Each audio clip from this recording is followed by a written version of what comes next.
Good morning, all of you. My name is Amitesh Kumar Bhagat. I am a technical trainer of Technosim Training Services. आज जो हम discuss करेंगे वो है automotive air conditioning system. Automotive air conditioning system जो कि car में AC जो लगा होता है वो कैसे काम करते हैं, किस प्रिंसिपल में काम करते हैं, उसमें कौन कौन सा मेन पार्ट्स लगा होता है, कंपोनेंट्स वगैरह, उसके बारे में जानेंगे। उससे पहले हम जानते हैं रेफ्रिजरेशन क्या होता है। Refrigeration is the process of removing heat from substance or space to reduce its temperature and transferring that heat to another substance. Refrigeration एक प्रोसेस है, वो हीट को रिमूव करते हैं और रिड्यूस करते हैं उसके टेम्परेचर को और ट्रांसफर कर देते हैं कोई दूसरा सब्सटेंस के पास। और अलग एक और डिफिनेशन जानते हैं इसका। Refrigeration is the process of reducing and maintaining the temperature of body below a general temperature of its surrounding. Body के जो टेम्परेचर है उनको मेंटेन करते हैं जो हमारे सराउंडिंग के टेम्परेचर जो होते हैं उसके अकॉर्डिंग। अब हम जानते हैं एसी सिस्टम क्यों चाहिए, हमें क्यों चाहिए एसी सिस्टम। इसका कुछ पॉइंट है, वो एक एक पॉइंट हम समझाते हैं आपको। Stop in a traffic on a summer afternoon. Summer में जब हम गाड़ी लेके रोड पर जाते हैं तो ट्रैफिक में फंस जाते हैं, हेडलाइट में फंस जाते हैं, उस टाइम हमें एसी की ज़रूरत पड़ती है। Sweat drips all over your body, जो पूरा बॉडी पसीना आने लगते हैं उस टाइम में हमें एसी की ज़रूरत पड़ती है। Hands feel like they are about to slip away from the steering wheel due to sweat. जब हमारे पूरे बॉडी में पसीना आने लगते हैं तो स्टीयरिंग पसीने की वजह से स्लिप होने लगते हैं हाथ पर, तो उस टाइम में हमें एसी की ज़रूरत पड़ती है। Need a luxurious and comfortable ride. Luxurious और कंफर्टेबल राइड के लिए हमें एसी की ज़रूरत पड़ती है। अब हाउ डज इट वर्क, ये कैसे काम करते हैं, किस प्रिंसिपल पर काम करते हैं, उसके बारे में थोड़ा सा जानते हैं। ये जो है एसी सिस्टम जो है लॉज ऑफ थर्मोडायनेमिक्स प्रिंसिपल पर काम करते हैं। तो लॉज ऑफ थर्मोडायनेमिक्स प्रिंसिपल क्या कहते हैं उसके एक एग्जाम्पल के से हम यहाँ पर क्लियर करते हैं। The first point to understand refrigeration theory is that heat is energy and it can be made to move. Heat energy को मूव कर देते हैं। If enough heat is remove from the glasses of water, the water will freeze to ice. When that heat is allowed to move back into the ice, the ice will melt. Heat has its own laws called law of thermodynamics. मतलब एक example हम लेते हैं, कोई सा भी गिलास में पानी जमा कर देते हैं, पानी भर लेते हैं और उसमें से हीट अगर हम रिमूव कर देंगे तो वो क्या होते हैं, आइस बन जाते हैं।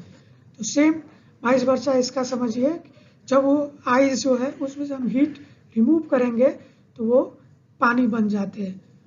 तो मेन यही है लॉज ऑफ थर्मोडायनेमिक्स। इसका मेन फंक्शन यही है, to cool and remove humidity air inside the car.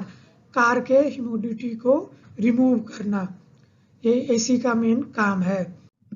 अब इसमें कौन कौन सा पार्ट्स लगा होता है, एक एक पार्ट्स के बारे में जानते हैं, इसकी काम क्या है। तो पहले पार्ट्स कौन कौन सा है उस पार्ट्स का नाम जानते हैं। इसमें एक कंप्रेसर लगा होता है, एक कंडेंसर लगा होता है, एक रिसीवर और ड्रायर लगा होता है, एक्सपेंशन वाल्व लगा होता है, इवेपोरेटर लगा होता है, और इसमें कौन सा रेफ्रिजरेंट हम यूज करते हैं उसके बारे में भी जानेंगे। तो फर्स्ट में हम जानते हैं कंप्रेसर। कंप्रेसर क्या है, इसका फंक्शन क्या है। तो function of the compressor is to compress the gases refrigerant coming from evaporator. जो इवेपोरेटर से हमारे जो गैसेज आते हैं उसको कंप्रेस करते हैं। अब कंप्रेस करने के बाद इसके प्रेशर और टेम्परेचर इंक्रीज हो जाते हैं। इसको हम hot of air conditioning system भी बोलते हैं, कंप्रेसर को hot of air conditioning system भी बोलते हैं। कंप्रेसर के बाद दूसरा जो पार्ट है वो है कंडेंसर। कंडेंसर के मतलब to convert vapour refrigerant into liquid refrigerant at constant pressure. Vapour refrigerant को लिक्विड रेफ्रिजरेंट में कन्वर्ट करते हैं एक कांस्टेंट प्रेशर में, ये एक फेज चेंज है। और high pressure high temperature refrigerant in gases state is then pump to the condenser. High pressure high temperature refrigerant को पंप करके गैसेस के थ्रू कंडेंसर में पहुंचा दे। Condenser consist of the cooling fins through with the gases pipe. इसमें एक cooling fan लगा होता है, उस कूलिंग फैन गैसेस को पास करते हैं। The refrigerant gas is cooled by the passing air stream of the condenser और कूलिंग फैन। जो यहाँ पर एक फैन लगाता है कूलिंग पर, उससे हम उसको रेफ्रिजरेंट को कूल करते हैं। After cooling the high pressure gases refrigerant condense, उसको कंडेंस कर देते हैं toss in the high pressure liquid को। फिर अगला जो पॉइंट है वो होता है रिसीवर और ड्रायर। इसका जो मेन फंक्शन है क्या है कि रिमूव मॉइस्चर और other contaminants from the cool refrigerant liquid. जो ये रिसीवर का मेन काम है, जो रिमूव करता है मॉइस्चर को और उसमें जो कोई कंटेमिनेंट्स होता है उसको मॉइस्चर करता है। If water is not remove it can from ice crystal thereby damaging the whole system. अगर हम उस मॉइस्चर वगैरह को आइस को रिमूव नहीं करेंगे तो वो होल सिस्टम को डैमेज कर देंगे, इसीलिए हम इसमें रिसीवर का यूज करते हैं। उसके बाद एक पॉइंट है एक्सपेंशन वाल्व। एक्सपेंशन वाल्व का काम क्या है?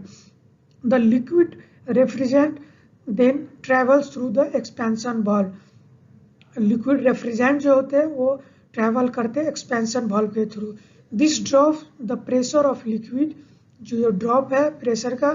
Expansion valve also meters the supply of liquid refrigerant to evaporator depending upon the evaporator outlet temperature. ये एक्सपेंशन वाल्व के थ्रू ये कंडेंसर में जाते हैं, ये इवेपोरेटर में जाते हैं और वहां पर इवेपोरेटर में आने के बाद इवेपोरेटर का काम क्या है? The low pressure liquid refrigerant enter the evaporator and evaporators rapidly by taking the heat energy from the air flying over the evaporator with the help of blower fan। ये evaporator भी एक heat exchanger है, यहाँ पे phase change होता है। Low pressure liquid refrigerant enter into the evaporator. Low pressure यहाँ पर rapidly taking heat energy from the flowing of the evaporator with help of blower fan. Fan के मदद से ये हीट कन्वर्ट होता है। Cool is circulate the passenger to compressor. After evaporation, जब evaporate हो जाए तो ये gases represent pulled by the compressor, ये फिर से ये कंप्रेसर में चले जाते हैं।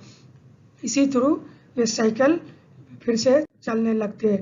ये पूरा सिस्टमेटिक डायग्राम है। यहाँ पर देखिए पूरा डायग्राम में यहाँ पर कंप्रेसर है, कंप्रेसर से कंडेंसर में जाते हैं, कंडेंसर से रिसीवर ड्रायर में, फिर यहाँ पर एक 12 प्रेशर स्विच लगाते हैं, उसके थ्रू फिर बल्ब में जाते हैं, बल्ब के थ्रू फिर इवेपोरेटर में जाते हैं, इवेपोरेटर फिर से ये कंप्रेसर में। इसी तरह यहाँ पर साइकिल चलते हैं और यहाँ पर जो साइकिल चलते हैं वो एंटी क्लॉकवाइज साइकिल चलते हैं।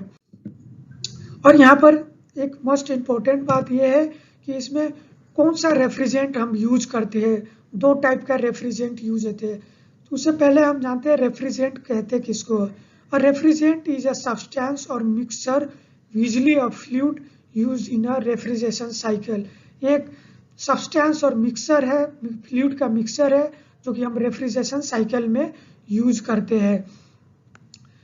It also undergoes phase transition from liquid to gas and back again. ये एक फेज चेंज है जो कि लिक्विड से गैस में कन्वर्ट करते हैं और गैस से लिक्विड में करते हैं। तो यहाँ दो टाइप के यहाँ पर हमारे पास रेफ्रिजरेंट होते हैं जो हम यूज करते हैं रेफ्रिजरेशन सिस्टम में।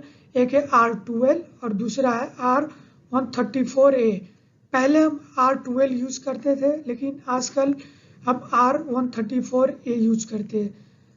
इसलिए आजकल हम R34A यूज करते हैं कि वो इन्वायरमेंट के लिए फ्रेंडली है, इको फ्रेंडली है, इसीलिए आजकल हम R134A यूज करते हैं। पहले R12 यूज करते थे जो कि हमारे इन्वायरमेंट के लिए फ्रेंडली नहीं था। लास्ट में यही है, हमारा आज का यही टॉपिक था एसी सिस्टम। लास्ट में हम जाने से पहले आपको एक बात बताएंगे कि let's minimise the usages of AC and go green. Global warming को कम करने के लिए हमको एसी सिस्टम कम यूज करना पड़ेगा, इसके लिए हमारा इन्वायरमेंट ग्रीन रहेगा, अच्छा रहेगा। तो आज का हमारा टॉपिक यहीं एंड होता है। Thank you.